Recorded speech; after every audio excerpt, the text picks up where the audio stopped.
റെഡിയാക്കി വെച്ചാണ്.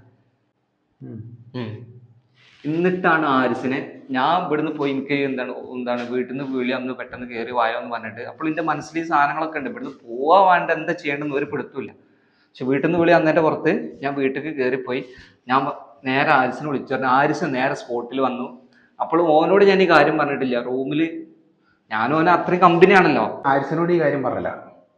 ഞാൻ ആരിസിനോട് ഈ കാര്യം പറഞ്ഞിട്ടില്ല. കാരണം എന്താ വെച്ചാല് ഇവിടെ ഈ കാര്യങ്ങളൊക്കെ നടക്കും വേണം. പിന്നെ ഞാൻ വിചാരിച്ചെന്താ അറിയോ, ആരിസ് വന്നിട്ട് ഈ റൂമിക്ക് കയറില്ലെന്ന് പോലും എൻ്റെ മൈൻഡിലായി ഇല്ല. ഒന്നാമത്തെ കാര്യം ഞാൻ വെച്ചാൽ വീട്ടിലെ കാര്യം ആലോചിച്ചിട്ട് അങ്ങനത്തെ ഒരു ചിന്താഗതി പെട്ടെന്ന് പോയത് അങ്ങനെ പോയത്. രാവിലെ പോവാണ് ഇത്. അന്ന് രാത്രിയാണ് ആരിസിന് വേറെ പ്രത്യേകണ്ടേ, ഓന് ചിരിയും കളിയുള്ള ആൾക്കാരെപ്പം കൂട്ടുകെടുക്കുള്ളൂ എന്ന് വിചാരിച്ചിട്ടാണ് ഞാൻ ഈ കാര്യം ഉണ്ടാതെ പോയത്. അപ്പൊ എന്റെ കമ്പനിക്കാർ അപ്പുറത്തെ റൂമിലുണ്ട്, ഓലൊക്കെ അവിടെ പോയിട്ട് കിടക്കുക. ഈ റൂമിൽ ആരും കയറൂല. ഇന്ത്യയും ഓന്റെയും കട്ടകാലം എന്ന് പറയാന്നുണ്ടെങ്കിൽ അതന്നെ. ഈ സാവിത്രി എന്ന് പറഞ്ഞ സാധനം ഇതിന്റെ ചുറ്റുവരം